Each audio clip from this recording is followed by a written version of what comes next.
안녕하세요. 성민교회를 섬기는 이혜영 목사입니다. 사도 바울은 디모데후서 2장 13절에서 이렇게 말했습니다. 우리는 미쁨이 없을지라도 주는 항상 미쁘시니 자기를 부인하실 수 없으시리라. 이 말씀은 인간의 불신앙과 변덕에도 불구하고 하나님은 결코 자신의 성품을 저버리지 않으시는 신실하신 분이심을 말해줍니다. 하나님은 우리의 실패를 근거로 삼지 않으시고 오직 자신의 자비와 언약을 근거로 일하십니다. 오늘 시편 기자는 이스라엘의 끊임없는 불순종과 하나님의 반복되는 인내를 대조하면서 하나님의 자비가 얼마나 깊고 넓은지를 노래합니다. 우리는 그 은혜 앞에서 부끄러움을 느끼기도 하지만 동시에 여전히 우리를 붙드시는 자비의 손에 다시 소망을 품게 되기도 합니다. 오늘 말씀으로 함께 그 자비의 기억 속으로 들어가 보기를 원합니다. 오늘 본문은 시편 78편 9절에서 31절의 말씀입니다. 시편 78편 9절에서 31절 말씀입니다. 에브라임 자손은 무기를 갖추며 활을 가졌으나 전쟁의 날에 물러갔도다. 그들이 하나님의 언약을 지키지 아니하고 그의 율법 준행을 거절하며 여호와께서 행하신 것과 그들에게 보이신 그의 기이한 일을 잊었도다. 옛적에 하나님이 애굽 땅 소환들에서 기이한 일을 그들의 조상들의 목전에서 행하셨으되 그가 바다를 갈라 물을 무더기같이 서게 하시고 그들을 지나가게 하셨으며 낮에는 구름으로 밤에는 불빛으로 인도하셨으며 광야에서 반석을 쪼개시고 매우 깊은 곳에서 나오는 물처럼 흡족하게 마시게 하셨으며 또 바위에서 시내를 내사 물이 강같이 흐르게 하셨으나 그들은 계속해서 하나님께 범죄하여 메마른 땅에서 지존자를 배반하였도다. 그들이 그들의 탐욕대로 음식을 구하여 그들의 심중에 하나님을 시험하였으며 그뿐 아니라 하나님을 대적하여 말하기를 하나님이 광야에서 식탁을 베푸실 수 있으랴. 보라, 그가 반석을 쳐서 물을 내시니 시내가 넘쳤으나 그가 능히 떡도 주시며 자기 백성을 위하여 고기도 예비하시랴 하였도다. 그러므로 여호와께서 듣고 노하셨으며 야곱에게 불같이 노하셨고 또한 이스라엘에게 진노가 불타올랐으니 이는 하나님을 믿지 아니하며 그의 구원을 의지하지 아니한 때문이로다.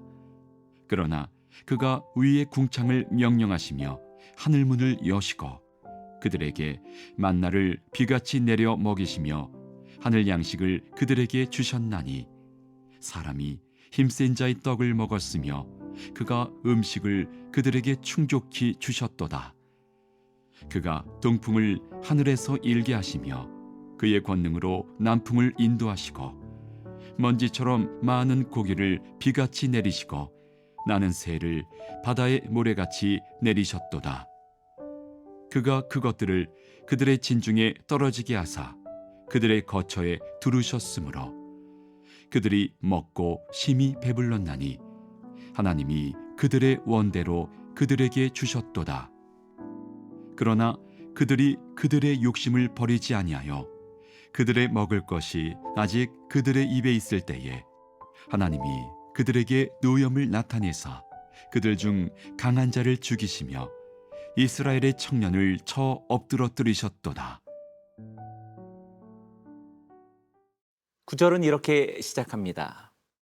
에브라임 자손은 무기를 갖추며 활을 가졌으나 전쟁의 날에 물러갔도다. 에브라임은 북이스라엘을 대표하는 지파로 무장을 갖추고도 물러난 이 장면은 외적인 준비가 되어 있어도 하나님을 신뢰하지 않으면 실패할 수밖에 없음을 상징하는 것입니다. 10절이 그 이유를 밝혀주고 있습니다. 그들이 하나님의 언약을 지키지 아니하고 그의 율법 준행을 거절하며 언약을 지키다라는 이 표현은 단순한 율법적인 순종이 아니라 하나님과의 관계를 기억하고 신뢰하는 것을 의미합니다. 지키다라는 이 말이 돌보다 간직하다라는 뜻도 함께 담고 있어서 언약이란 단순히 법적 조항이 아니라 사랑의 약속으로서 돌보고 간직해야 하는 것을 뜻하는 것입니다. 그래서 11절부터 16절까지는 하나님의 행적을 잊은 이스라엘의 무지를 반복적으로 지적합니다. 11절을 보시죠. 여호와께서 행하신 것과 그들에게 보이신 그의 기이한 일을 잊었도다. 있다라고 하는 이 말이 단순한 기억의 상실을 말하는 것이 아니라 의도적인 무시와 무관심의 표현을 의미한 것입니다. 하나님은 홍해를 가르시고 반석에서 물을 내셨고 광야에서 길을 여셨지만 백성들은 그것을 살아있는 신뢰로서 바꾸지 못한 채 계속해서 시험을 했던 것입니다. 특별히 18절부터 20절까지의 말씀은 그들의 불평을 조롱 섞인 모독적인 발언으로서 묘사합니다. 19절에 하나님이 광야에서 식탁을 베푸실 수 있으랴. 이러한 발언은 의문을 말하는 것이 아니라 하나님의 능력과 선하심을 전적으로 부정하는 말이 됩니다. 그러나 정말 놀라운 사실은 이렇게 악하게 반복되어지는 불신앙 앞에서도 하나님은 그들을 전멸시키지 않으시고 여전히 인내하고 계시다라는 그런 사실입니다.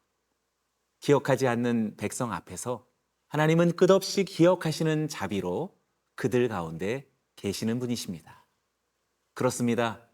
불신앙이 깊을수록 하나님의 자비는 더 오래 머물러 있습니다.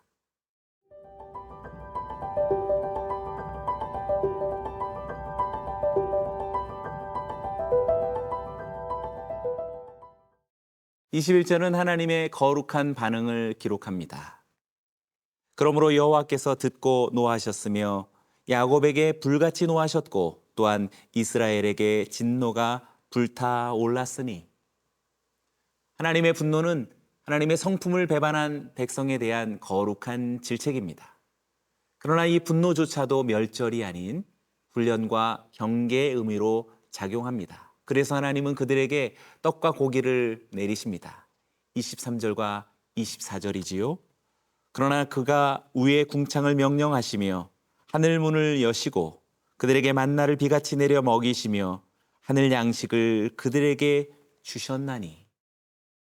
하늘 문을 여셨다라는 이 표현은 창세기 7장에서 홍수를 내리시던 장면을 연상시키지만 여기서는 심판이 아니라 자비의 문이 열리는 은혜의 상징을 말합니다. 만나는 단순한 양식이 아니라 하나님의 신실하심과 임재를 눈으로 확인할 수 있는 구원의 기념물이었습니다.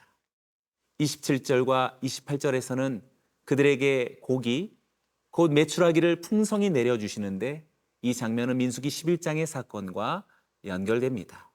하나님의 응답은 넘치는 축복이었지만 그 축복을 향한 백성의 태도는 여전히 탐욕과 불신으로 가득했습니다. 그래서 31절은 이렇게 말합니다. 하나님이 그들에게 노염을 나타내사 그들 중 강한 자를 죽이시며 이스라엘의 청년을 쳐 엎드러 뜨리셨도다. 하나님의 자비는 끝이 없지만 그 자비 앞에서 끝까지 강팍할 때 하나님의 징계가 임하는 것을 우리들에게 경고하고 있습니다. 그러나 이 모든 과정에서 우리가 주목해야 할 것은 하나님은 축복을 거두시기 전에 반드시 다시 한번 자신의 자비를 나타내신다라는 사실입니다. 하나님은 징계하시기 전에 항상 자비를 먼저 준비하시며 거듭된 불신앙 속에서도 자비를 거두지 않으시는 분이셨습니다. 그래서 우리는 오늘도 바울처럼 고백할 수 있습니다. 우리는 미쁨이 없을지라도 주는 항상 미쁘시니 자기를 부인하실 수 없으시리라.